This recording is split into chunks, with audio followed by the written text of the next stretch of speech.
예, 펜앤드마이크 시청자 여러분 안녕하십니까? 저희가 그 미래에 대한 행동이라고 하는 그 시민단체 관계자분들과 함께 조슈아 웡의 인터뷰를 지금 계속해서 준비를 해왔습니다. 그래서 아마 오늘 이 방송 중에 뭐 그간 어떤 준비 과정이 있었고 하는 것에 대해서도 좀 공개를 해드릴 수도 있을 것 같고요. 그리고 저희가 이 조슈아 웡과 화상 인터뷰를 10분 넘게 할 예정인데 그러면서 이제 서로 주고받았던 그런 그 조슈아 웡의 이 발언들을 놓고 또 함께 대화를 나눠보는 그런 시간을 저희가 준비를 했습니다. 먼저 지금 스튜디오에 나와 계시는 두 분을 여러분께 소개해드리도록 하겠습니다. 먼저 바로 얼마 전까지 통합당 최고위에서 정말 이 막중한 이 총선이 마무리될 때까지 막중한 역할을 하셨고 사실 이 우파 진영의 지지자분들께서 가장 많은 지금 애증을 보이는 정치인이 아닐까 싶습니다. 이준석 전 최고위원께서 나와 계십니다. 네, 안녕하십니까. 네, 안녕하세요. 네.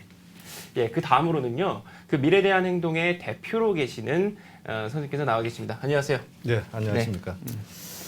And first question is what is the current state of Hong Kong? Is there no threat to your own safety? With the national security law, which would be a nightmare for Hong Kong because it just turned one country, two system to one country, one system. I would sum up national security law as kind of speech crime, and it could appoint secret police or agent from Beijing to arrest people in Hong Kong, and the prosecution might not take place in my hometown anymore. It might take place in mainland China, and I will not serve jail sentence in this global city, but might serve jail sentence in Beijing or any place inside mainland China. And with the speech crime and the anti-subversion regulation, once I criticize President Xi or calling on those leaders to step down, I might be prosecuted and jailed for 10 or even 20 years. And more terrible issue is Beijing is considering will they block Facebook and WhatsApp after national security law passed. And that also really uncertain. And how far do you think the Chinese Communist Party's response will go in the future? We will continue the fight and to oppose the implementation of the national security law. But right now, what's happening in Hong Kong is just turning Hong Kong to be the next Xinjiang and Tibet. And first is Hong Kong, the next is Taiwan, and later on is the rest of Asia. If they could use the same tactics to silencing the voice of journalists, religious leader, protester, and dissidents, they could also crack down on lots of protests around the world and also eroding freedom and universal value that we all believe in. Yeah, so Joshua, what is the terminal goal you're seeking? To put it simple, is it the preservation of the current one country, two system framework, or is it more autonomy, including direct election of the chief executive, or maybe achieve independence? What is the terminal goal you're seeking? We are urging Beijing government to stop the implementation of the national security law in Hong Kong because it would just broke the promise of Sino-British Joint Declaration. But the ultimate goal for Hong Kongers is to elect our government. We hope to have our vote to freely elect our leaders, and the destiny of Hong Kong should be decided by Hong Kongers instead of being decided and also dominated by Beijing. So, as people from overseas, how can Korean people help you guys out in this procedure? Say, our President Moon mentioned that before that China's dream serves as an opportunity for Korea. So he's definitely pro-China. So it is more evident that he and his government values friendship with the Chinese Communist Party. So, as a member of the opposing party, I'm wondering if people of Hong Kong are satisfied with our president's point of view. Supporting Hong Kong is not about the matter of left or right, it's the matter of right or wrong, especially the current president of South Korea worked as a human rights lawyer in a P3 state, and I strongly call on world leaders, not only in South Korea, but also leaders in Asia. Human rights should not be override by business interests, especially if anyone has engaged in democracy movement or human rights activities or campaign in the previous days in last century. It might be a bit tough and difficult and with lots of hesitation, but I think now is the time to stand up and fight. Just like how the president in Taiwan, even prime minister in Japan, they also show the concern or opposition to the implementation of the national security law because it's just totally violating liberal value that we all cherish. So back in September last year, I happened to have participated in the demonstration in Hong Kong with some colleagues of mine. And I remember that our presence there was quite helpful to the people of Hong Kong because the police and the government couldn't really act harshly on the people with our presence. So because of the coronavirus these days, is there some changes in the environment for the demonstration? Because I expect there to be less foreigners and less observers from overseas to watch your demonstration. Is that a matter that concerns you? Since last summer till now, more than 9,000 people were arrested, 1,300 people were prosecuted, 100 of my colleagues or friends were locked up in prison already. Even high school students were arrested, 5 are life wrong, and young school girl being gang raped by riot police. I think what happening in Hong Kong is just like what happened in Guangzhou 4 decades ago, and that's just a humanitarian crisis. And now the police continue to crack down on protests, but it's lucky that the pandemic in Hong Kong almost end already. Of course, it will be a bit challenging compared to mobilize people than last summer, but we will try our best, hope to show the tremendous strong opposing opinion of Hong Kongers with solidarity and unity. So it seems that American President Mr. Trump has proposed an economic sanction against China in response to the new security law in Hong Kong. And is such an approach favorable to the people of Hong Kong? Those responses from Britain maybe saying they're going to open up their borders to Hong Kongers and those kind of stuff. Is that really helpful to you guys? If any country around the world could provide any assistance under such humanitarian crisis, it would be really great.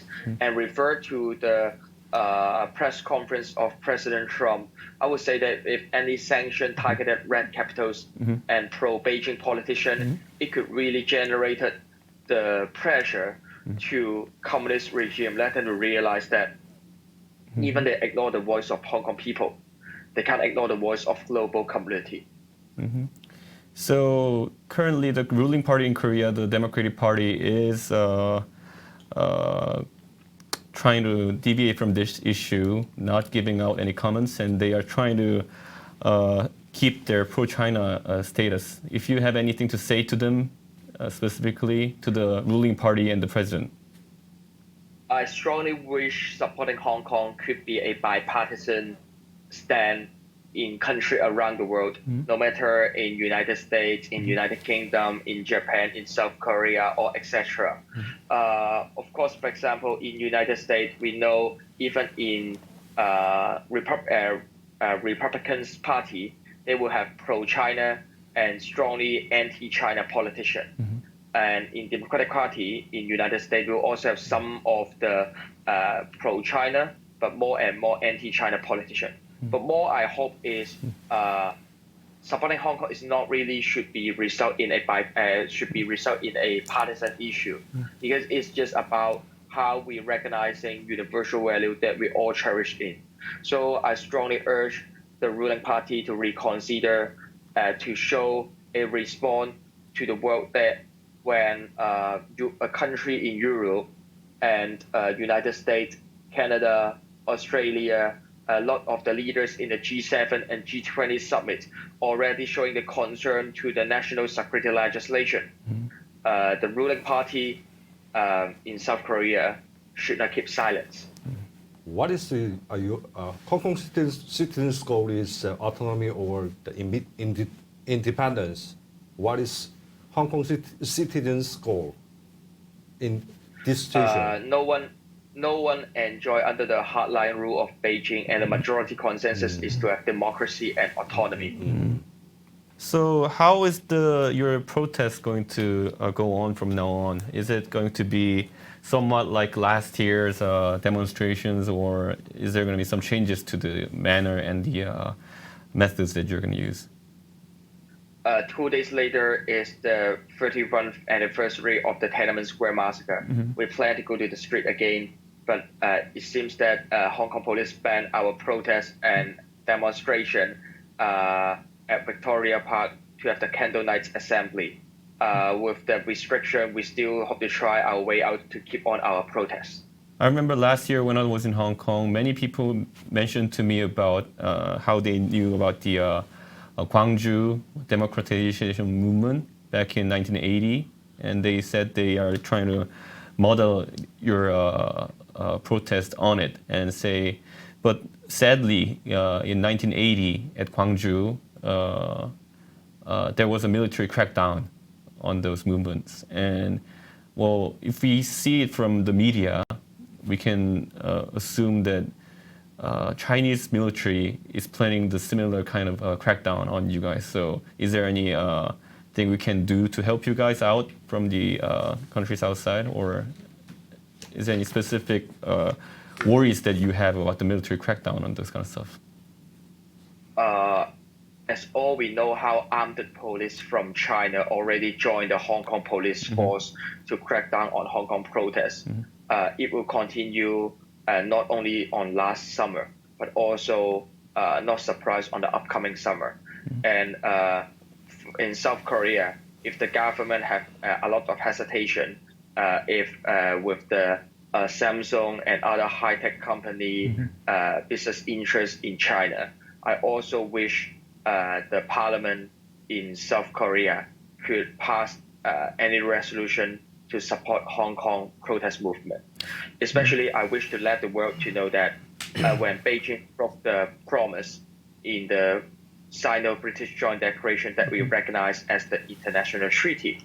So how can we expect China will also respect on any contract agreement or respect on any international treaty?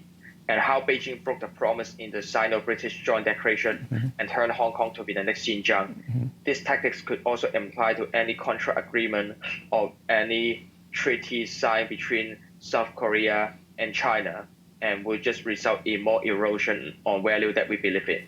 이 조슈아 원과의 한 인터뷰를 지금 준비를 계속 해온 과정을 먼저 좀 설명을 드리는 게 좋을 것 같은데, 저희 펜앤드마이크가 이 미래에 대한 행동 측에서 먼저 이 물밑에서 계속 연락을 해오셨는데 좀 그 과정을 설명 좀 해주시겠어요? 사실 거기에 앞서서 사실은 그 대학생 진보연합이라는 소위 이제 이번에 왜 저 오세훈 그 후보 총선 과정에서 뭐 반대 운동했던 어떤 그 젊은 친구들 기억나실 겁니다. 네네. 그 친구들이 소속돼 있는 데가 이제 대진연이라고 짧게 부르죠. 네. 굉장히 대부분 좌파 성향이 짙은 단체인데 어떻게 친북 단체 유사하다고 저희는 판단하고 있습니다. 네. 그쪽에서 그 사실은 오래전부터 소위 이제 홍콩 이 노동조합이죠. 네. 이쪽하고 이제 컨택을 하고 있었고, 그런데 그 중에 이제 이 대진연 소속 그 친구 중에, 그러니까 홍콩하고 자주 컨택하던 친구가 갑자기 이 대진연에서 홍콩 민주화 운동에 대한 태도를 바꿨습니다. 그전엔 쭉 지지하다가 갑자기, 그거는 중국 정부가 오라, 이렇게 갑자기 180도 바뀐 거죠. 네. 그러니까 이 친구가 자기로서는 그게 납득이 안 되고 용납이 안 되는 겁니다. 그래서 그 친구가 이제 뭐 글쎄 탈퇴를 좀 했는지까지는 잘 모르겠는데 네. 이 친구가 이제 저희 단체로 찾아왔습니다. 그래서 저희도 그런 문제에 대해서 대진연을 깊숙이 들여다보게 됐고 또 네. 그걸 계기로 해서 홍콩 민주화 운동 세력하고 이제 접촉을 했죠. 그 과정에서 이제 조슈아 웡을 자연스럽게 저희가 이제 접촉하게 된 겁니다. 그래서 이게 지금 저희 그 염영숙 전 위원장도 그렇고 김소연 변호사 그리고 오세라비 소장도 네. 그렇고 미래대한 행동이라는 단체와 함께 또 활동을 네. 하고 계세요. 네. 근데 지금 아마 저희 팬앤드마이크 시청자분들께서 저희 미래대한 행동의 이대순 대표님은 지금 처음 그 소개를 해드리게 되는 것 같은데 네. 그 단체 소개도 좀 같이 좀 더 해주시겠어요? 그 지금 뭐 저 김소연 변호사라든지 네. 뭐 염영숙 위원장 전 위원장 같은 경우에 사실 이제 좌파 쪽 사람이라고 네. 진보 진영 사람들은 아닌데, 근데 저희 단체는 사실은 이제 출범 자체가 초기 창립 멤버들이 주로 진보 진영에 있던 사람들입니다. 저도 마찬가지고요. 네. 그런데 이것이 그 작년 조국 사태가 결국 계기가 됐습니다. 물론 이제 그 전부터 여러 가지 이제 내부적으로 비판도 있었고, 특히 이제 자성 체제가 들어서면서 거기에 대한 이제 많은 비판들이 있었는데, 장하성. 장하성 네네. 비서실장 체제가 이제 들어서면서 경제적으로 저희 뭐 경제 민주화 운동이라든지 금융 분야에서 많은 활동을 네. 하던 그룹들이니까요. 그래서 근데 이제 결정적으로 조국 사태를 거치면서 이 더 이상 안 되겠다. 네. 그러니까 시청자 여러분이나 이제 다른 분들이 아시는 것보다 저희 단체 멤버들은 과거에 이제 투기자본 감시센터부터 시작해가지고 네.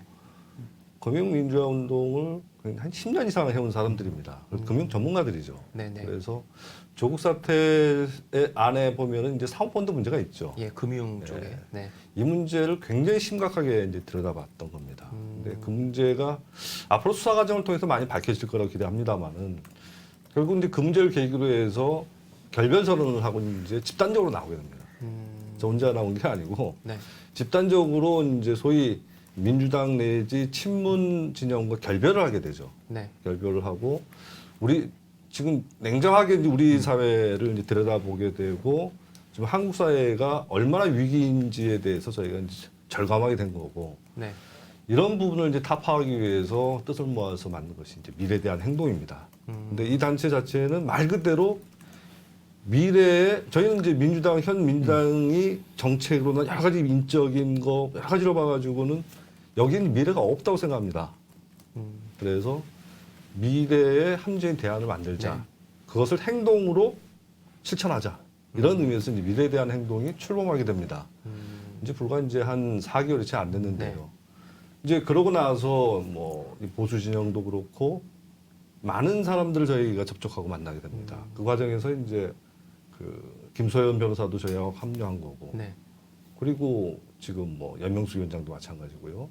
그러고 보니까는 지금 김봉수 교수도 그렇고 유재일도 그렇고 다 여기 한 번씩 나왔어요. 네네 그렇더라고요. 네. 근데 네. 이 대표님께서는 오늘 이제 처음 여기 출연을 네. 해주셔가지고 이 단체 소개도 하는 게 맞을 것 같아서 제가 여쭤봤고요. 그다음에 또 사실 이준석 최고께 또 꼭 질문을 드리고 싶은 게 이 대한민국은 네. 여야 구분할 거 없이 네. 통합당, 민주당 할 것 없이 그 북한이나 그 중국과 그 관련된 시민단체 분들은 이 뭐라 그럴까요? 이 중국 정부에 대해서 어떤 이 반대 목소리, 반대 성명을 내는 것을 여야 할 것 없이 모든 정치인들이 살인다. 그러니까요. 제가 뭐 사실 왜 과거에 그렇다고 실제로 보시는지, 과거에 실제 그 어떤- 네. 한나라당 시절에 그 제 기억에는 김문수 그 당시 의원이랑 뭐 배일도 의원님인가 그때 몇 명이 이제 중국 가가지고 탈북자 관련 기자회견 하다가 네.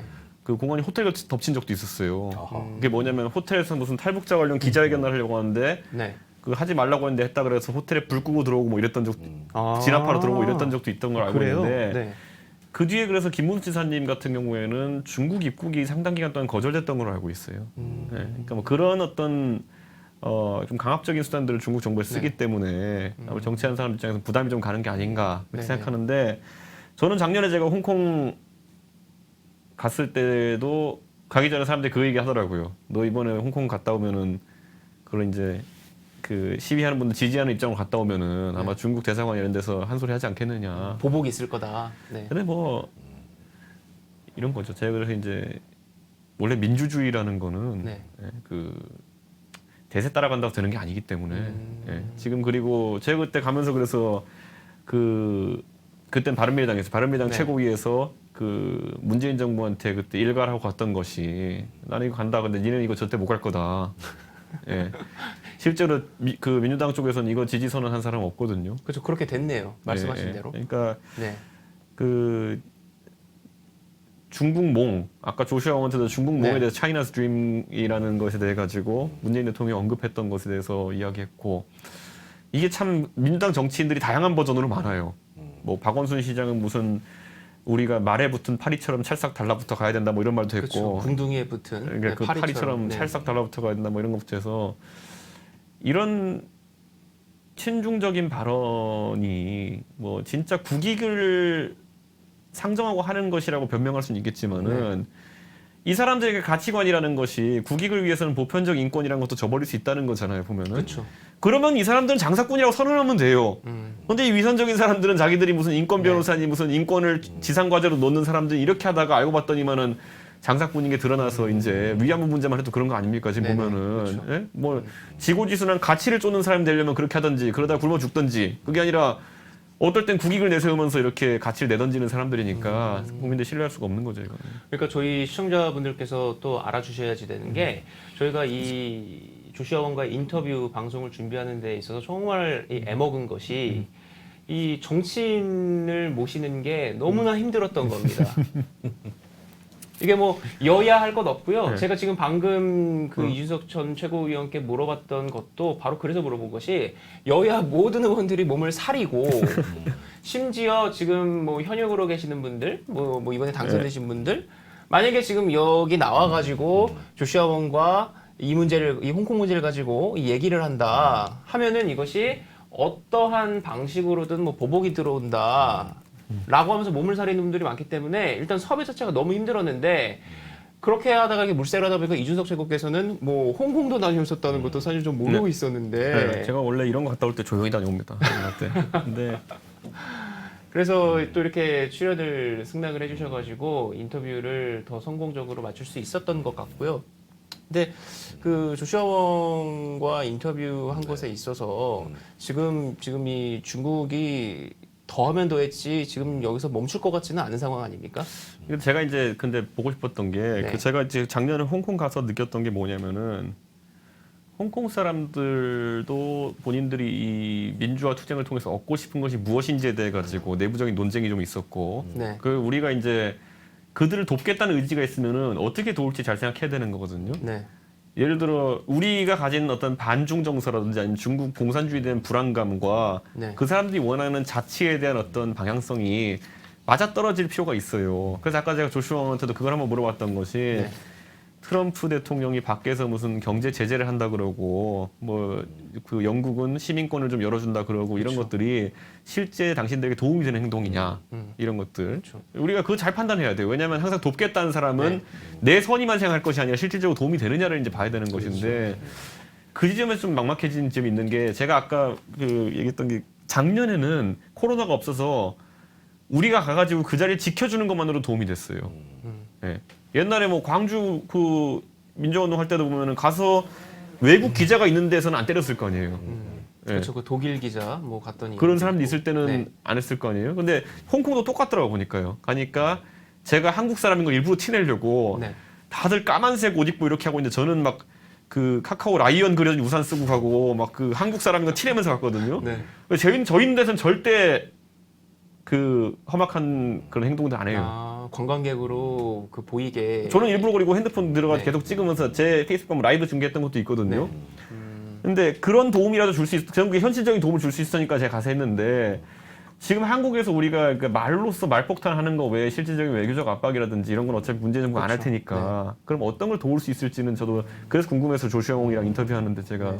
그 당시 동의를 그러면 하고 바른미래당의 뭐 당 차원의 입장이 이런 것이 있었습니까? 저희는 그래서 제가 밀어붙여가지고요. 네. 바른미래당이 당 차원에서 유일하게 입장을 냈습니다. 아, 네. 그러셨구나. 그래서 그 뒤로부터 신나게 이제 제가 막 민주당 네. 까고 다니고 정의당 까고 다니고 그랬죠. 당신들이 네. 정의당이냐 이러고 막 이러고. 근데 오히려 정의당 쪽에서는 침묵했고 또 그 정의당과 같이 연계돼 있는 어떤 단체 지금 제가 그 단체 이름은 기억이 안 나는데 그 단체 홈페이지를 저도 들어가 기억나요, 보니까 그게. 네. 그 글이 엄청 길게 올라온 네, 글을 읽었는데 깜짝 놀란 것이 중국의 이 내부적인 논리에 의해서 이것은 합리적으로 그 내치를 하는 건데 왜 이것에 대해서 이렇게 우리가 반대를 하고 할 필요가 없다라는 식으로 하면서 사실상 옹호를 하더라고요. 네네. 아까 말씀드렸다시피 지금 아까 대진련이라는 대학생 단체들이 입장이 표변했다고 하지 않습니까? 아마 정의당도 마찬가지일 겁니다. 그래서 그런 것들을 보면서 좀 뭐랄까요? 이 기시감이죠. 과거에 해방공간에서도 이런 일이 있었죠. 그래서 저는 이게 왜 그게 충격을 받았냐면 우리가 뭐 인권이나 뭐 이런 여러 가지 뭐 민주주의 같은 것들을 가지고 이제 얘기를 하고 사실 그거에 대해서 안 좋다 반대한다 이런 사람들은 없잖아요. 이게 거의 뭐 보편적인 걸로 되어 있는데 그래서 저는 뭐 이게 여야를 떠나서 다들 홍콩의 뭐 이 상황이나 이런 거에 있어서 입장은 좀 비슷하게 갖고 있지 않겠냐. 민주주의인데 이게 어떻게 보면 갑자기 한국이 뭐 3050으로 돌아가는 것 같은 지금 상황이 지금 되는 거니까. 그런데 이게 중국 정부에서 강압적으로 워낙 이거 이렇게 압박을 하니까 목소리를 못 내는 거다라고 생각했는데 그게 아니라 뭐 정의당이나 아니면 그쪽과 좀 관계돼 있는 이런 분들의 그 성명 입장문을 길게 쓴 걸 읽어보면 오히려 북한과 중국에 뭔가 낭만이 있는 것인지 그러니까 이 그 중국 동의를 하는 거예요. 반대를 하는데 입을 다물고 있는 게 아니라 제가 동의를 한다는 생각까지 실제 든다. 중국 외교관들이나 아니면 이런 사람들하고 교류를 하다 보면은 이 문제를 갖고도 얘기하고 있는데 그때 그들이 진짜 많이 쓰는 말이 뭐냐면은 중국식 민주주의, 그렇습니다. 예. 중국식 선거제도, 네. 예, 이런 걸 얘기하거든요. 그런데 이게 민주주의는 그 자체로서 순수한 거지. 네. 앞에 우리식이라는 말이 붙거나 뭐 한국적 뭐 무슨 뭐 이렇게 붙는 순간부터 그거는 민주주의가 아니거든요. 그쵸. 유사 민주주의 그건 아니에요. 그냥 네. 그러니까. 그리고 이게 20세기부터 쭉 역사적으로도 그렇고 이론적으로도 그렇고 네. 자유민주주의라고 하는 게 일단은 가장 우월한 민주주의의 체제이기 때문에 여기서 이제 이렇게 어느 정도 도달했느냐를 가지고 민주주의를 나누는 건 모르겠는데 뭐 중국식 민주주의도 그렇고 그러니까 조선 민주주의 인민공화국이 똑같은 거예요. 그게 어떻게 민주주의냐고요. 그러니까 앞에 뭐 붙은 거는 다 가짜다 이렇게 보면 되는 거고.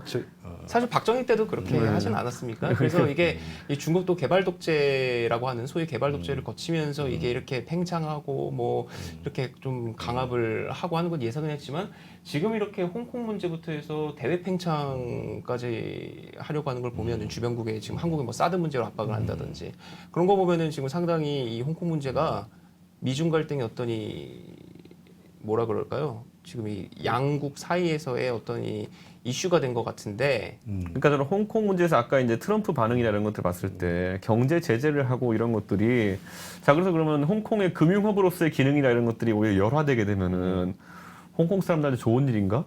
그렇죠. 왜냐하면 이 과거에 홍콩이라는 도시를 온전한 일국 영제로 가져가는 게 중국한테 황금알을 낳는 거위 같은 느낌이었겠죠. 네. 그럼 지금 그 옆에 선전을 가도 그렇고 광저우를 가도 그렇고 홍콩보다 더 큰 도시들이 이제 발달한 상황 속에서 여기를 죽여주면 오히려 홍콩 죽어주면은 중국 고마운 거 아닌가 이런 생각이 들 정도로 이게 그러니까 홍콩 사람들은 과연 여기서 어떻게 생각할지를 우리가 면밀히 알고 도구로 들어가야 되는 거거든요 지금. 지금 근데 그러니까 여러 가지 측면에서 이제 봐야 됩니다. 우리가 이제 홍콩 시민들을 이제 인권이라는 측면에서 민주주의라는 측면에서 어떻게 도울 것인가 이것도 하나 있지만 지금 홍콩 사태가 지금 한국 사회에 어떤 영향을 미치는 것인지 여기에 대해서는 면밀히 들여다봐야죠.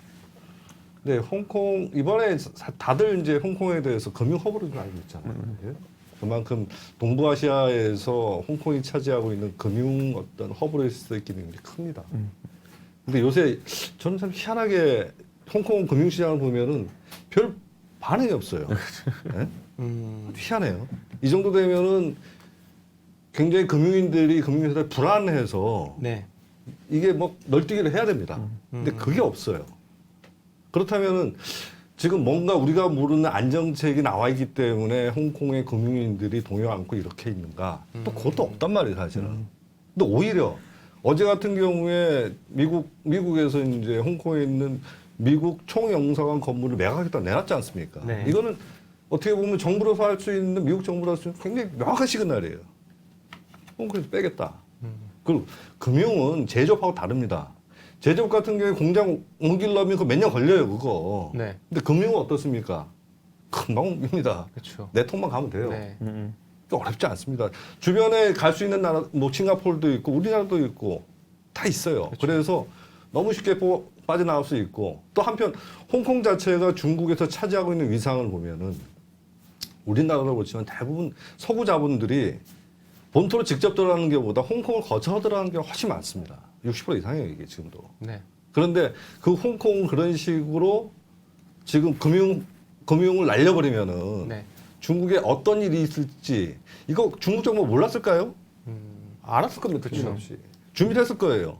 이번 홍콩 사태가 이제 촉발된 거는 과거에는 이제 범죄 인도 법이었죠. 그렇지만 이번엔 그거하고 좀 차원이 달라요. 이거는 이제 홍콩 보안법, 국가 네. 보안법이라는 걸 만들어 가지고 어떤 체제 저항하거나 그런 경우에 굉장히 추상적인 이유만 가지고도 체포해서 그럴 수 있도록 만드는 거 아닙니까? 네. 그런 법 자체가 홍콩 의회를 통해서 입법화되는 게 불가능하다고 봤기 때문에 중국 본토에서 양회에서 해버린 거 아니에요. 네. 차원이 다르죠, 사실. 이 정도 지금 중국 정부 할 때 네.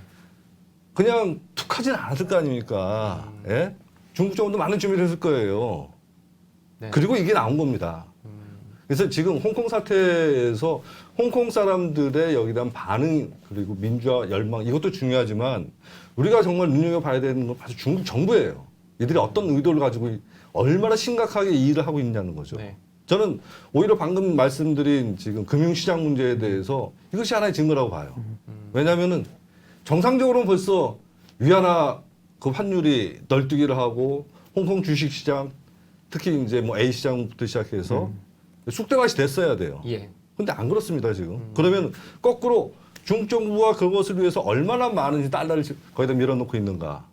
이런 것들을 예상할 수가 있는 겁니다. 전 세계적으로 다들 아시겠지만 중국이 달러로 외환 보유가 제일 많습니다. 한 3조, 한 1,000억 달러쯤 될 거예요. 그런데 부채도 많아요. 한 2조쯤 돼요.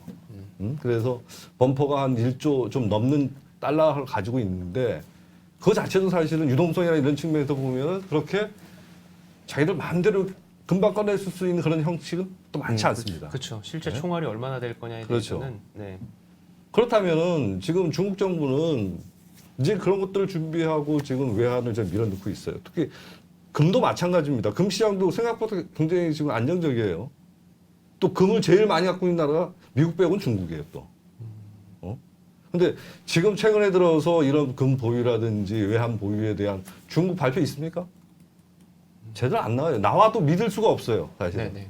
자, 제가 드리고 싶은 얘기는 지금 상황은 이 홍콩 상황은 단순히 홍콩 상황이 아니라 미중 간의 갈등 구조에서 굉장히 나름대로 중요한 카드로 중국이 행사하고 있다. 실제로 그것이 중국한테 유리할지 불리할지 저는 모르겠습니다. 네.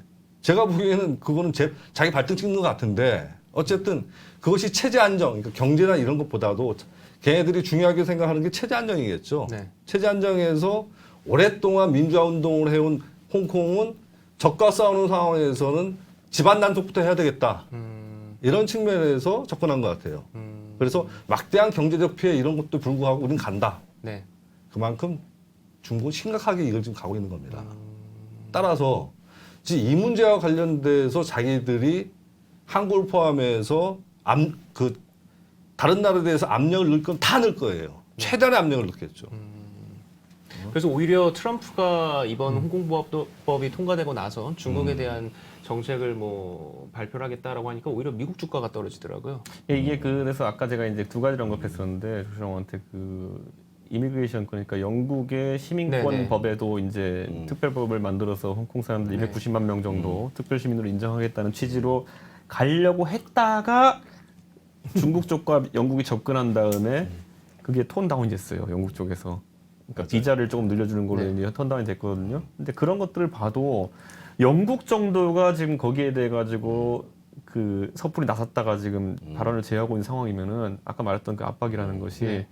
굉장히 셀 것이다. 그러니까 사실 홍콩은 영국이 넘겨줬던 그렇죠. 것인데, 근데 이게 벌써 정말 97년인가 넘겨주지 네. 않았습니까? 그러면 이게 벌써 몇십 년 한 20년이 지났는데 그 당시 영국이 홍콩을 중국에 넘겨줬었을 때 홍콩의 비중과 지금의 비중은 너무 천양지차가 됐잖아요. 지금 아까 뭐 말씀하신 것처럼 뭐 선전이나 뭐 광저우 뭐 이런 이 해안에 따라서 발전된 이 도시들이 이미 뭐 그렇죠. 엄청나게 성장을 했기 때문에 뭐 중국으로서는 지금 이대준 대표께서 말씀하신 대로 서 있는 판단대로 갈 것이다라고 얘기를 하신 거고, 그리고 또 조슈아 웡이 대답한 것 중에 저는 이게 사실 실현이 안 될 것 같은데 조슈아 웡이 우리에게 요구를 한 것이 우리 국회에서 홍콩에 대한 이 미국처럼 법이 통과가 될 수 있냐, 무슨 뭐 지지 성명이라든지 뭐 하는 이런 것이 여야 합의로 뭐 통과가 될 수 있겠냐로 얘기하는데 당연히 그것은 될 거라고 보지는 저도 않으시잖아요. 아까 그래서 저는 definitely pro China라고 했는 게 네. 이 사람들은 확실하게 친중이다라고 제가 그냥 끄었거든요. 근데 이게 뭐냐면은 이제 야당의 역할이라는 거 우리가 잘 생각해봐야 돼요. 이제 앞으로 네. 이제 180석 대 100석의 구도 하에서 사실 모든 일에 대해서 자포자기할 수 있죠. 네. 예, 시작도 안 해보고 이거 될 일이 아닌데 국정조사 윤미향 국정조사 안 되겠지 뭐 이렇게 할 수 있겠지만은 안 뜯기는 테이프를 어떻게든 찾아가지고 뜯어내는 게 이제 야당의 역할입니다. 그걸 손톱으로 네. 계속 긁어가지고 뜯기는 지점을 찾아내야 되는 것인데 아까 그래서 제가 말미에 이제 그 홍콩의 제가 그 시위 참관했을 때 제 가이드를 해줬던 친구가 23살인가 그런데 이번에 홍콩에 구의원이 됐어요. 근데 그 친구가 한국계예요. 어머니가 한국분이에요. 그래서 그분은 한국 사람들한테 자기가 꼭 그렇게 호소를 하고 싶다고 이야기하더라고 보니까요. 그래서 뭐 그런 메신저들이 최대한 좀 나와가지고 한국 국민들한테 직접 이야기했으면 좋겠어요. 이걸 보면은. 그러니까 그런 거잖아요. 자, 저 민주당 쪽에서 그렇게 좋은 영화라고 극찬하고 있던 택시 운전사라는 게 뭡니까? 결국에 보면은 광주에 있었던 일들을 전 세계에 증언하기 위한 그 독일 기자의 어쨌든 그 행보를 네. 뭐 이렇게 묘사하는 그런 건데 홍콩에 있는 그런 자료들 제가 최대한 아까 조수영 의원한테는 달라고 했던 게 네. 뭐냐면은 우리 그거 이슈화하기 위해서 노력해야죠. 노력하는 것이고 힘이 붙일지 모르겠지만은 그들이 항상 지금까지 뭐 지금 집권하기 전까지는 네. 굉장히 그 신주단지처럼 모셔왔던 그 가치들을 이번에 내버리는 모습을 네. 국민들이 목도하면은 굉장히 그들의 위선을 알게 될 것이다. 저는 그런 생각하게 됩니다. 그러니까 국회에서 역할을 해줄 것을 이제 조슈아 웡이 얘기를 했는데 그것은 참 어려운데 어려울 만큼 또 야당이 어떻게 이것을 일을 키운다 그럴까요? 뭐 그런 식으로 홍콩의 이런 상황을 계속 전달을 해주면서 홍콩의 이런 이 보편적인 인권 문제 이런 것들을 계속 제기를 하는 게 중요할 것 같다. 뭐 이런 말씀을 지금 이채국께서 해주신 것 같습니다. 지금 친중 문제에 대해서 저희가 조금 깊이 들어갈 필요가 있습니다. 예. 그러니까 사실 그 국익이라는 차원에서 지금 뭐 워낙 우리 경제에서 대중 무역이 차지하는 비중이 크기 때문에 뭐 그럴 수도 있을 겁니다. 그럴 수도 네. 있는데 이것이 이번에 뭐 엊그저께 이제 트럼프 대통령이 G7 하는데 한국도 와줬으면 좋겠다 했더니 바로 또 문재인 대통령이 또 화답은 했어요. 뭐 그거는 너무 당연한 거라 생각합니다. 왜냐하면은 9월로 가면 갈수록 지금 아까 말씀드렸다시피 미중 간의 갈등 구조는 굉장히 심각한 국면을 갈 가능성이 높아요. 충분히 그렇게 대응을 하니까. 그러면은 지금 대답 안 하고 그때 가서 대답하면 어떻게 돼요? 정말 선택의 여지가 없어져요. 끌려다녀야 되는 거지. 오히려 지금 빨리 대답하고서 그러면 이제 미국 입장에서는 뭐 한국도 우리 따라오는구나 이렇게 판단하겠죠. 하지만 우리로서는 거기다 경제 실리도 그 룸은 찾아야 되겠죠. 이런 차원이라면 정말 좋겠습니다. 이런 차원이라면. 네. 근데 그게 아니고 지금 저희가 계속 조국 사태도 그렇고 여러 지금 스캔들을 통해서 드러나는 게 뭐냐면은 지금 집권 세력과 어떤 중국 자본가의 유착을 자꾸 저희가 발견하게 돼요. 유착을 자꾸 발견하게 되면서 그 의도를 자꾸 의심하게 됩니다. 네. 이게 그런 국익 차원에서 냉정하게 내려진 판단이 아니라 그런 이해관계 때문에 지금 얽혀서 계속 우리가 이해할 수 없는 지금까지 어떤 친중적인 어떤 태도가 계속 입장이 나왔던 게 아니냐. 이제 그런 의심을 자꾸 하게 된단 말이에요. 네. 네.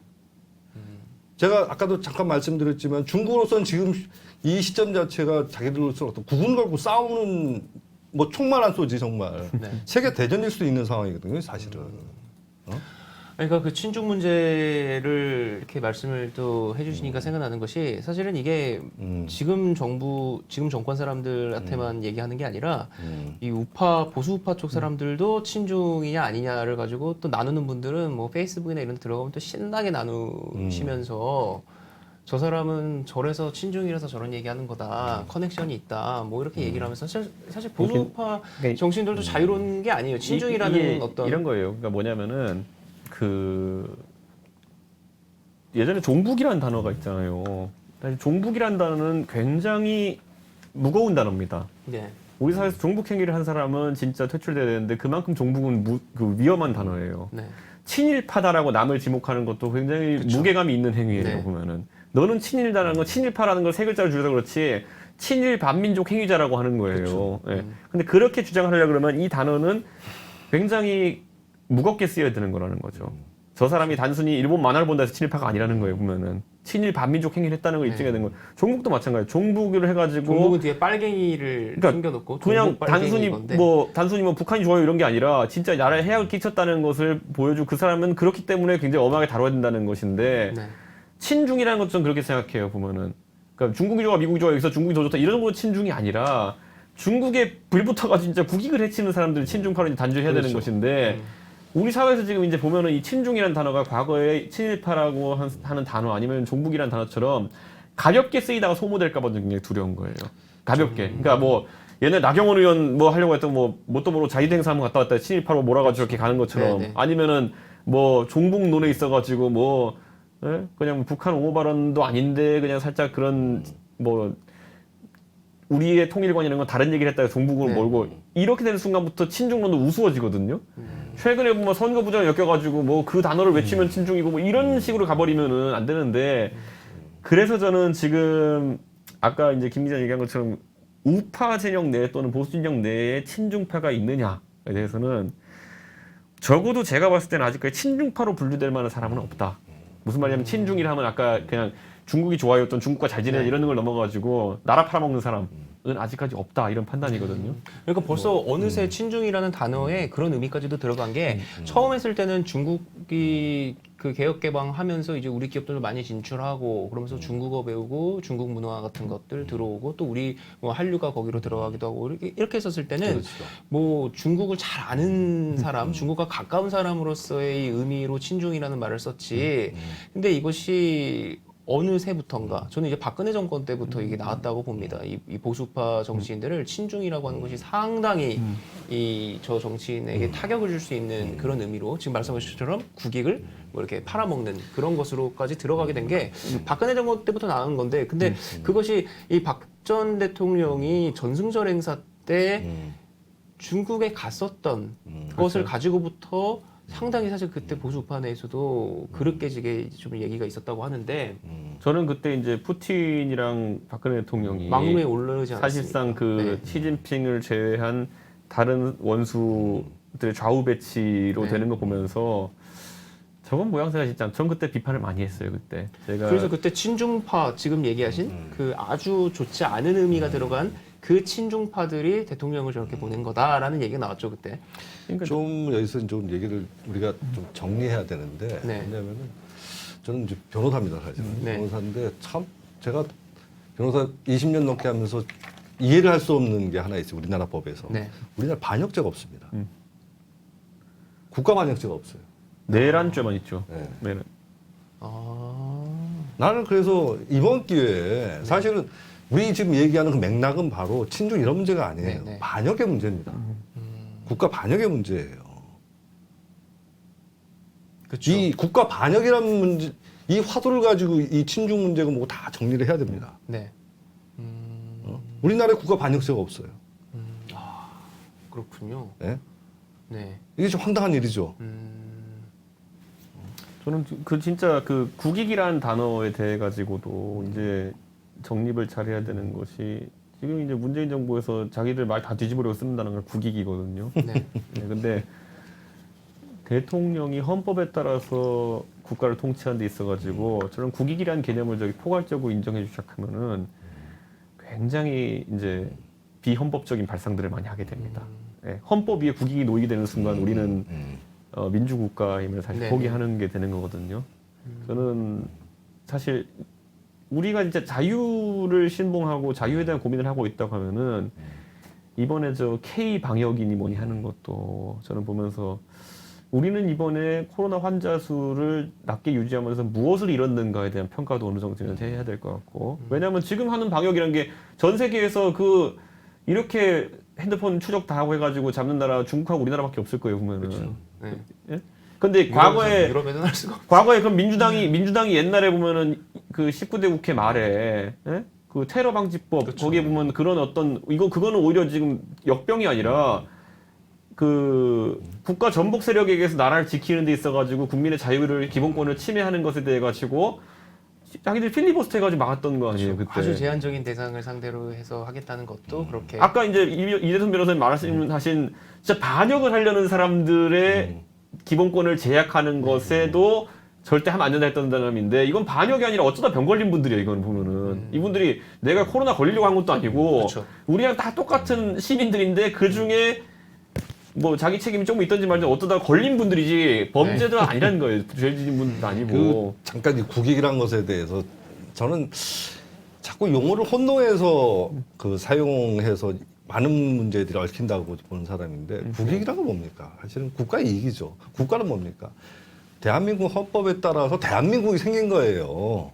그러니까 헌법 가치 밑에 있는 게 국익입니다, 사실은. 네. 네? 그런데 헌법적 가치와 별개로 추상적인 대한민국 나라가 존재하면서 여기에 대한 이익이 따로 있는 것처럼 얘기를 해요. 그거 아닙니다. 항상 국익은 헌법적 가치 안에서만 얘기해야 되는 거예요. 그러니까 국익이 아니라 지금까지 드러난 대부분의 그런 것들은 자파의 이익, 자기네 파벌의 이익이었죠 지금 보면. 그걸 국익이라고 얘기한 거죠. 근데 국익이 아닙니다. 그거. 또 조슈아 웡이 얘기한 게 이 한국의 대통령은 한국의 지도자이기만 한 게 아니라 전 세계 그리고 이 아시아의 리더이기도 한데 근데 또 이분은 또 인권 변호사 아니냐. 근데 왜 이런 거에 있어서 이렇게 침묵만 하느냐라고 얘기를 했는데 어떻게 생각하세요? 뭐 문재인 대통령이 인권 변호사 활동을 한 건 맞겠지만은 네. 뭐 예전에 뭐 선상 살인 사건 이런 것도 그렇고 모든 사건이 항상 인권의 길로 갈 수는 없겠죠 보면은. 네. 예. 그런데 그렇다 하더라도 이제는 인권 변호사 문제인이 아니라 아까 말했듯이 헌법 책에다 손을 얹고 헌법을 수호해야 되는 수호자의 입장을 봤을 때 네네. 저는 이제 그 인권 변호사는 선택적 인권 변호사를 할 자격이 없습니다. 그거는 변호사야 자기가 이 사건을 수임할지 안 할지를 네. 자기 양심에 그쵸. 따라서 그리고 자기 주머니 사정에 따라서 판단할 수 있겠지만은 대한민국 대통령이 공직에 있는 사람이라 하면 그거 하겠다고 당선된 사람이기 때문에 네. 이거는 선택의 문제가 아닙니다. 인권에 대한 부분은 예, 꼭 지키게 노력해야 되는 것이죠. 대통령으로서 그러면은 지금 뭐 국익에 대해서도 얘기를 해주셨고 뭐 친중이라고 하는 것이 특히 우파 정치인들에게 그 라벨링이 될 때 어떤 함의가 있는지도 짚어주셨는데 그러면은 지금 문재인 정권 사람들이 우리는 국익 때문에 홍콩 문제에 침묵하는 거야라고 한다면은 어떻게 대답을 하시겠어요? 그 국익 정확하게 거기에 해당하는 국익이 뭔지를 얘기를 해야 되는 겁니다. 아까 얘기한 것처럼 중국과의 경제적 관계 때문에 이 정도의 국익이 있다. 그래서 우리가 이런 포지션을 갖춰야 된다. 이렇게 얘기해야 되는 거지. 네. 뭉뚱그려서 얘기하면 안 됩니다. 근데 지금 아까 말씀드린 것처럼 중국하고의 무역량만큼 사실 미국이나 일본과의 무역량도 그만큼 많아요. 사실은.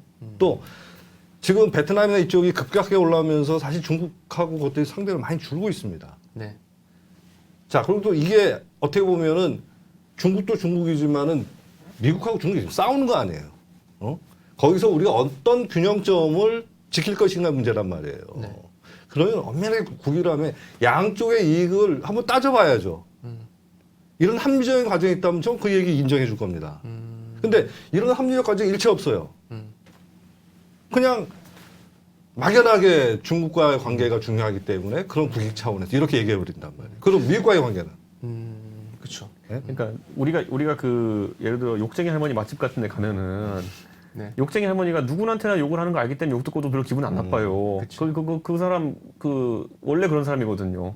그 밥은 맛있으면 된 거고. 네. 그러니까 우리가 지금 예를 들어 문재인 정부가 실용주의 정부를 선언하고 우리는 오로지 하나 우리의 경제적 이익만을 놓고 가겠다라는 걸 선언한 상태면은 이리 기고 저리 기고도 아무도 뭘 안 해요. 예. 그런데 우리는 도덕적으로 우월한 정권, 탄핵을 통해 출범했기 때문에 우리는 니네보다 도덕적으로 우월해. 그리고 우리는 인권을 챙기는 사람들이야. 뭐 이런 주장을 한 다음에 대상에 따라 선택적으로 적용하는 거. 예를 들어 보세요. 그렇죠. 뭐 사람이 먼저다 했는데 뭐 사람 이제는 다들 우리 사람이 먼저다 이러고요. 그러니까 국가 외교에 있어서도 보면요, 일본에 대해 가지고 위안부 협상하면서 그렇게 뭐 할머니들의 의사가 없이는 뭐 절대 합의하면 안 된다부터 해서 철저하게 그 이상론으로 갔거든요. 네. 보면은 중국 앞에서는 실리론을 한다는 거는 사람마다 바뀌는 거예요. 욕쟁이 할머니가 여기다 욕을 하고 여기다 욕을 안 해. 차갑게 얘기해. 그럼 저게 이제 날 싫어하나 이렇게 되는 거죠. 이제 그 대상 입장에서 보면 나한테는 왜 욕지거리 하는 거지 이렇게 되는 아니 거죠. 근데 국익을 얘기하자면은 네. 가장 중요한 어느 나라든 가장 중요한 국익은 안보와 관련된 국익입니다. 네. 모든 이슈는 나라가 살아 있은 다음에 뭐 네. 경제가 뭐고 있는 겁니다. 가장 중요한 안보와 관련된 국익은 어떻습니까? 동맹 관계가 있고. 그렇죠. 예. 거기서부터 순차적으로 판단이 내려가야 돼요. 근데 앞부분에 대한 설명이 없습니다. 그러니까 많은 국민들이 불안해하는 겁니까? 이러다가 지금 한미동맹 어떻게 되는 거야? 제가 오다가 이런 질문을 받았어요. 무슨 질문을 받았냐면, 미국 의회에서 이제 한미동맹 깨는 것도 그 트럼프 마음대로 못하고 그 의회 승인을 받도록 법을 만들었대. 이건 굉장히 좋은 거 아니야? 거꾸로죠. 왜냐면은 그전에는 그런 걱정할 필요도 없었어요. 그런데 이제 그런 걱정을 하는 상황이 된 거 아닙니까? 그렇죠. 그래서 미국 의회가 오죽 답답한 법까지 만들었겠어요. 또 위안부 말씀도 하셨는데 네. 이 한미 동맹이기도 하지만 결국에는 이 수십 년 동안 냉전 질서부터 해서 다 한미일 그렇죠. 삼각관계였던 거잖아요. 네. 그런데 그런 일본 정부를 상대로 위안부 문제부터 해서 정말 이 극악스러운 모습을 다 보여줬는데 중국에 대해서는 상응하는 그런 것들이 없었다는 거 면에서 이제 욕쟁이 할머니 비유도 드신 것 같아요. 저는요, 그리고 네. 그거 이런 거죠. 그러니까 우리가 아무도 차 끌고 갔는데 좌회전 깜빡이 놓고 좌회전 했다고 뭐라 안 하고 우회전 깜빡이 놓고 우회전 했다고 뭐라 안 해요. 근데 좌회전 깜빡이 켜고 우회전 하면 이건 뒤에서 싸우자는 거냐라고 가야 되는 거잖아요. 이제 보면은. 네. 근데 지금 이제 상황들을 보면 진짜 좌회전 깜빡이 켜고 우회전 한다는 것이 명확히 보이고, 자, MB도 보세요. 아까 우리가 실용주의자 얘기했었는데 MB는 우리 국민들이 뽑을 때부터 저 사람은 뭐로 가도 뭐 경제는 살리겠지, 그리고 뭐 국익 문제에 있어서도 최대한 경제적 이익을 보고 가겠지라는 걸 신뢰하고 뽑은 사람이에요. 근데 나중에 이제 2010년 넘어가가지고 지지율이 다급해지고 이런 상황 오니까 거기서 뭐 잘못한 일은 아니지만 독도 방문을 시작으로 해가지고 반일 행보를 해가지고 또 이제 그렇죠, 갔죠. 국민들의 지지를 살리려고 했던 그런 정치적인 의도가 보였다는 네. 거예요. 그랬기 때문에 많은 사람들이 그때 MB는 우회전 깜빡이 켜고 좌회전했다고 생각하고 있는 것이고, 저는 이 문제에 대해서 이렇게 봐요. 그러니까 지금 정부가 노무현 정부가 했던 것처럼 좌회전 깜빡이 켜고 우회전 켜는 모습들이 하나씩 나오는 순간부터 많은 국민들이 이제 그 지지했던 사람들도 네. 비판적인 시각을 보낼 것이다. 우리가 오늘 그 조슈아 웡하고 인터뷰를 하지 않았습니까? 네. 그럼 만약에 지금 문재인 정권이 아니라 지금이 이 우파의 보수, 이 우파 정권이 들어선 상태에서 홍콩 사태가 이렇게 터졌다. 그러면은 어떤 입장을 한국은 냈을까요? 지금 사실 뭐 윤상현 전 외교통일위원장도 뭐 자기 페이스북을 통해서도 그렇고 뭐 홍콩 보안법에 대해서 비판도 하는 이런 것도 뭐 냈고 했는데, 그러면서 이제 왜 문재인 정부가 이거에 대한 입장이 없냐, 실제로 강경화 외교부 장관이 그렇게 많은 발언 시간 중에서 이 홍콩 문제는 한마디도 언급하지 않아가지고 또 이게 또 이 비판도 받았고 했는데, 만약에 지금이 문재인 정권이 아니라 이 우파 정당이 그 정권을 장악한 상태였다면은 홍콩 문제에 대해서 어떻게 얘기를 했었을 것 같으세요? 저보다는 우리 이준석 최고가 거기에 대해서는. 네. 어떻게 하셨을까요? 저는 사실 저는- 제가 먼저 얘기하면 저는 강하게는 이 보수 정권이었어도 얘기를 못했을 것 같아요. 저는 코로나 없었으면은 저는 당연히 일부 국회의원들은 달려갔어야 된다 이렇게 보고요. 현장으로, 홍콩으로 갔어야 된다 보고, 지금 시점에서 이제 만약 박근혜 정부였다면은 네. 저는 상당한 뭐 유화적인 제스처를 취했을 것이다라는 생각을 해요. 왜냐하면 그때 아까 천안문도 그렇고 그쵸. 이렇게 얘기했기 때문에. 다만 그거는 지금까지 해왔던 것의 연장선상에 있었을 것이고, 네. 중국과의 관계를 고려해서 움직였다고 해명을 했을 것 같아요. 네. 그런데 적어도 지금 정부가 보이는 것처럼 한쪽에서는 인권을 부르짖으면서 다른 네. 쪽에서는 뭐 공산주의 일당 독재를 사실상 용인하는 방향으로 이제 그렇게 트진 않았을 것이다. 이렇게 보고 미국의 이제 특수하게 트럼프라는 지도자가 있기 때문에 그의 보조를 맞추기 힘든 것이 사실입니다. 왜냐하면 네. 지금 트럼프 대통령은 전쟁 분위기까지 고조시키겠다는 의지가 있는 것 같아요. 네. 본인의 재선도 있고 이러다 보니까.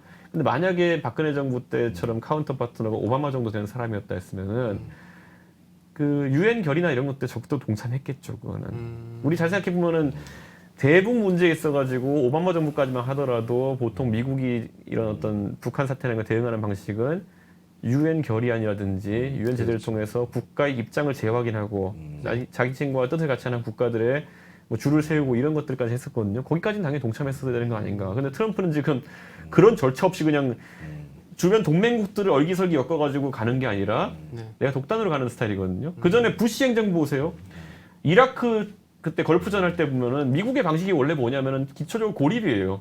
외교적으로 상대편을 네. 고립시키는 것부터 시작하는 거거든요. 말을 앞세우기 전에.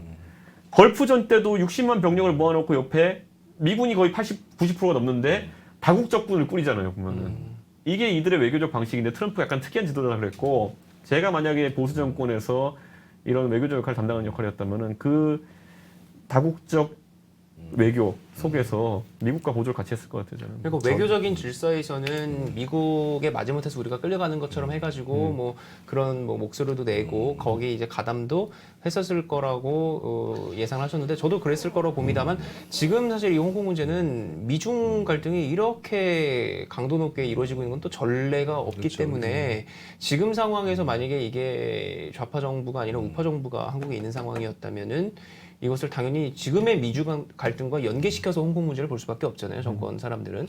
그러면 우파 정권이었다면 어떻게 했겠느냐. 근데 저는 그 선택지가 또 넓을 것 같진 않아가지고 저는 사실 질문을 그러니까 드린 거거든요. 이 문제가 사실은 좌파 우파라고 해서 달라질 문제는 아닙니다. 왜냐하면은 이게 외교 문제잖아요, 사실은. 네. 외교 문제고 제가 아까 말씀드렸다시피 중국은 굉장히 지금 심각한 상황에서 여기 어떻게 보면 올인하고 있는지도 몰라요. 어? 사실 상대방이 심각하게 지금 나오면 우리도 심각해야 되는 겁니다. 네. 그러니까 바로바로 즉자적 반응을 할 게 아니라 오래 고민하고 거기에 대해서 반응하는 게 맞고요. 네. 신중해야 된다는 얘기죠. 그리고 미국과의 관계는 미국은 패권 국가입니다. 사실 패권 국가라는 건 아주 나이브하게 얘기하면 자기 마음대로 할 수 있다는 거예요. 네네. 우리는 지정학적으로 그렇지가 않아요. 뭐 좋게 얘기하면 신중해야 되는 거지만 나쁘게 얘기하면 눈치를 많이 봐야 되는 상황입니다. 그래서 이 문제는 사실 좌파 정권이 우파 정권이 대응이 다를 수가 없습니다. 같아야 되는데 아까 뭐 다시 얘기가 돌아가지만은 그 진정한 의도 이런 것들에 대해서 지금 우리가 이렇게 걱정하는데 미국에서 얼마나 걱정스럽게 보겠어요. 근데 우리가 외교적인 입장을 할 때는 단호하고 결연하게 우리 철학에 맞게 하면 되는 겁니다. 네. 거기서 우리가 우왕좌왕하는 모습을 보일 때 타국이 치고들 여지가 들어오는 거거든요. 네. 자, 우리가 2016년 이쯤을 시계 돌려가지고 사드 배치 우리 땅에 우리 하겠다는데 그 뭐 그렇게 오히려 우리 속에서 우리를 흔들려는 내부 분자들이 사드를 배치하면 중국이 뭐 기분이 나빠하는 이런 얘기하다가 실제로 시간이 끌리고 중국이 봤을 때도 지네 땅에 무기 배치하는데도 그 내부에서 분열이 있네. 그럼 요거 파고 들어가겠다. 그렇게 나올 수밖에 없는 거거든요. 저는 이런 메시지도 그냥 단호하게 낸다고 해가지고 국론 분열하는 것만 잘 막아내면은 아무 문제 될 것도 나중에 뭐 그런 생각합니다 저는. 네.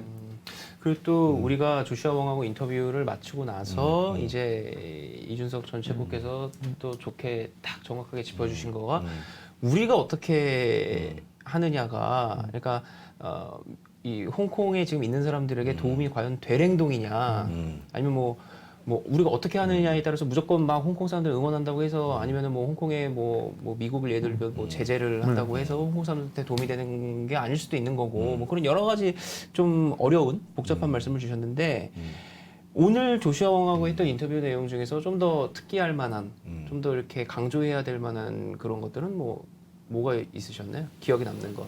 이준호 책은 어떤 게 있으셨어요? 저는 조슈아 웡. 결국에는 그 이제 야당으로서 우리가 도울 수 있는 게 있겠냐라고 했는데 거기에 대해서는 조슈아 웡이 좀 뭐 사실 별로 생각이 나는 게 없겠죠. 그러다 보니까 여당에게 그럼 던지고 싶은 메시지가 무엇이냐, 대통령이 던지고 싶은 메시지가 무엇이냐라고 했는데 뭐 타 언론을 통해서도 대충 네네. 비슷한 멘트가 나간 적이 있지만은 결국엔 이것이 진짜 보편적인 가치에 대한 어떤 부분이라는 거를 네. 민주당과 국가가 인지해야 되는 것이 아닐까. 교묘하게도 아까 제가 우리 전염병 상황이랑도 얘기했지만은 문재인 정부에서 우리가 전 정부에서 한 번도 생각하지 않았던 그런 국민 기본권 인권과 전체주의적 발상간의 대립을 우리가 겪고 있거든요. 네. 여러 지점에서 앞으로 그런 것들이 발생했을 때 국내외에서 어떤 철학을 세울지를 좀 문재인 정부에게 물어야 되고 적어도 홍콩 사람들이 원하는 것은 뭐 한국군이 파병되고 이런 거 원하는 사람 아무도 없을 거 아닙니까 보면은 그러니까 외면하지 말아달라라는 얘기가 얼마나 절박한 얘기인가. 네. 예, 외면하지 말아달라. 저는 뭐 최소한 그 정도일 수밖에 없다고 저는 상당히 봅니다. 네. 결국 중요한 건 거기서 대규모 학살이 일어나서는 안 됩니다. 그러니까 그런 것들은 뭐 체제를 떠나서 인류 보편적 가치로서 막아야 돼요. 그걸 막기 위한 어떤 감시 체제는 국제사회의 관심입니다. 최소한 야당도 야당이지만 시민단체도 마찬가지죠. 네. 이런 부분에 대해서 천안문 같은 사태가 다시 일어나면 안 돼요, 사실은. 중국이 아무리 절박해도 네. 그건 할 수 없다는 어떤 마지막 선은 우리가 만들어줘야 되는 겁니다. 그게 국제사회 역할이겠죠. 그렇군요. 참 이게 또 이 조슈아 웡의 입장이 있고 사실은 또 한국은 우리가 또 국인 얘기도 했듯이 또 한국의 입장도 있지만 또 그렇다면 홍콩 문제를 뭐 아예 뭐 방관하고 어떤 목소리를 또 내지 않을 이유도 사실은 없는 거고 그렇죠. 하기 때문에 좀 어떻게 보면 좀 이게 두서없는 이런 이 프리토크를 계속 하게 된 것 같은데 혹시 마지막으로 한 말씀씩 더 해주시겠어요? 제가 작년에 네. 홍콩에 갔던 이유는 진짜 한번 보고 싶었어요. 그러니까 우리 이제 뭐 윤순 변호사님 약간 다르겠지만 제가 85년생인데 80년대생들에게는 민주화라는 가치가 태어났을 때부터 주어진 가치처럼 인식되는 경향성이 있어서 우리 젊은 세대가 어떤 공기 같은 거 당연히 있는 거 아니라는 어떤 느낌으로 받아들일 수 있겠지만은 동시대 그리고 한동안 우리보다 잘 산다고 생각했던 홍콩이 가장 우리는 원초적이라고 생각하는 가치 민주주의 위해 싸우는 모습을 한번 보고 싶었거든요. 근데 그 과정은 실제로 목도하고 나면은 굉장히 절박합니다. 예. 우리의 선대, 우리의 80년대, 70년대 운동권도 비슷한 생각이라고 생각하고요. 그래서 지금 이제 그 586 세대, 7080년대에 그 업적을 통해서 국가 권력을 지금 다 틀어쥐었고, 네. 예? 그걸로 도덕적 우위를 세워서 지금 계속 집권하고 있다면은 가장 우리 국민들 중에서 홍콩 사람들의 절박함과 그리고 그 지향점을 잘 알만한 사람들인데 네네. 그 사람들이 외면한다는 것에서 부끄러움을 좀 느꼈으면 좋겠다. 전 그런 생각합니다. 저는 진짜 네, 좋은 말씀입니다. 저는 우리나라에서 민주운동을 목도한 적이 없고요. 네. 다른 나라 가서 봤어요. 홍콩 가가지고. 근데 그 다른 나라에서 본 과정에서 거꾸로 이게 뭐 닭이 먼저냐 달걀이 먼저냐 같은 느낌이긴 한데 그 사람들은 아까 제가 조슈아 원한테도 물어봤지만은 광주 민주화 운동을 자기의 그것을 모델로 삼는다고 하는 사람들이 있었고 그들이 항상 끝에 붙이는 말이 광주 민주화 운동이 공교롭게도 무력 진압으로 끝이 났기 때문에 그들은 무력 진압이 중국이라는 굉장히 그 뭐 전두환보다 더 네. 뭐 무지막지할 수 있는 사람들에 의해 가지고 일어나지 않을까를 두려워하고 있어요. 그렇죠. 그러니까 사실 또 근데 광주 문제 같은 경우는 보면은 분명히 정말 극단적인 그 과정을 거쳤잖아요. 그러니까 이 그- 시민들의 저항이라고 하는 것, 이 보편적인 이 시민들의 이 저항 정신 이런 것도 이 광주 문제는 계속해서 이제 그러니까요. 영구적으로 남을 시민들의 저항이지만 분명히 또 남아 있는 자료는 이 시민들이 막 총을 쏘고 막 했었던 이 무력으로 하니까 전두환이 때 더 무력으로 해버렸는데 지금 근데 이제 홍콩은 뭐 총을 들고 뭐 이러고 지금 이 중국군과 싸우고 있지는 않은 상황인데. 뭐 저는 지금- 근데 홍콩의 민중이라고 해가지고 만약에 진압이 들어갔을 때 다르게 반응할 거란 보지 않고 지형적으로도 홍콩은 광주는 오픈된 도시잖아요. 근데 여기는 제가 그때 시위할 때 봤더니만은 진압 경찰이 터널하고 페리 터미널하고 지하철 몇 개 막으니까 완벽히 봉쇄가 돼요. 그럼 봉쇄된 도시에서 발생할 수 있는 진압이라든지 아니면은 인권 유린이라고 하는 것은 광주보다 더 할 수도 있다. 그렇기 때문에 저는 그걸 우려해야 되는 시기다 이렇게 봐요. 저는. 그러니까 네, 그 말씀은 사실 저도 이제 당연히 이 민주주의나 이런 것이 당연하게 생각을 했고, 근데 또 옛날에 막 체육관에서 대통령을 뽑았다고 하는 건 정말 우리는 상상도 할 수가 없는 건데, 홍콩은 그렇게 영국 밑에서 자유화와 이런 이 자본주의 이런 걸 향유하다가 갑자기 지금 계속해서 이 일공양제라고 하는 것이 다 거짓이라는 게 드러나면서 지금 확 그 베이징으로 쏠려 들어가고 있는 거잖아요. 그러니까 그 상황에 대해서 누구보다 이 뭐 민주주의 운동을 했다고 하는 그 세대 전체가 갖고 있는 어떤 이 그 세대 전체의 어떤 이 정신성이나 이런 걸 놓고 봤었을 때는 분명히 지금 얘기를 더 공감을 해서 할 것 같은데 왜 안 하느냐. 이런 말씀이신 건데 그거 어떻게 생각하세요? 사실 지금 연배가 지금 또 가장 또 어른이시기도 하셔가지고 뼈 아픈 얘기입니다. 뼈 아픈 얘기. 요새 말 뼈 때리는 얘기죠. 뼈 때리는 얘기인데 저는 이런 얘기를 좀 하고 싶습니다. 지금 우리 세대가 너무 자유민주주의에 대해서 당연한 걸로 생각하는 게 아닙니다. 그러니까 사실은 우리나라에서 자유민주주의는 우리 손으로 스스로 쟁취한 게 아닙니다. 그렇죠. 어느 날 갑자기 왔죠. 그걸 너무 당연하게 생각을 했어요.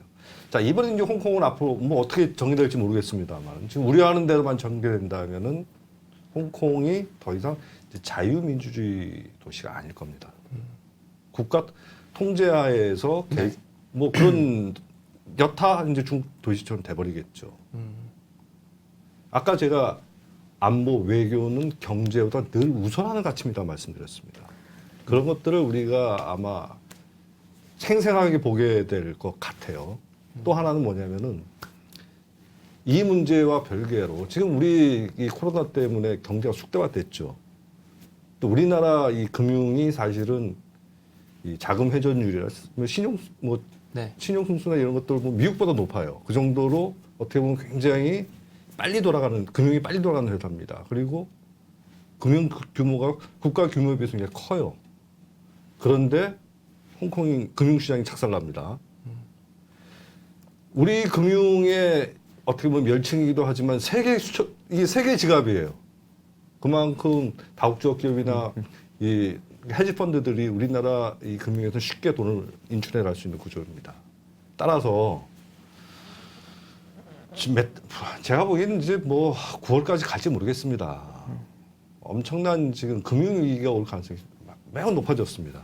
여기에 대해서 뭐 당국도 그렇고 굉장히 비상한 지금 준비를 해야 될 겁니다. 그냥 홍콩 시장이 지금 저기 그냥 안전하고 이렇게 생각하면 절대 안 된다는 거죠. 왜냐하면은 저러다 갑자기 실탄 떨어지면 어떻게 되겠습니까? 중국에서 어떤 사태가 터지겠어요? 그렇게 예상을 해야 되는 겁니다. 그래서 또 오늘 이 말씀들이 만약에 홍콩 문제가 좀 계속 더 심각해지고 뭐 그러질 않길 바라지만 유혈 사태까지도 계속 벌어지고 하면은 이거는 이 우리 한국 국민들에게도 분명히 어떤 정신적인 전 영향을 줄 것 같은데 이건 또 이제 문재인 정권의 어떻게 보면 압박일 수도 있고요. 이런 거에 대해서 뭐 민주주의 뭐 이런 뭐 촛불 정권 뭐 이런데 왜 침묵하느냐 이러면서 이게 오히려 도리어 더 압박이 될 수 있는 그런 상황이 전개가 될 것 같아서 이 야당의 역할이 또 중요하다 해서 또 이준석 최고께 또 이렇게 말씀을 드리면서 네 오늘은 그러면 방송 여기까지 마치도록 하겠습니다. 네 출연해 주셔서 감사합니다. 예, 감사합니다. 예.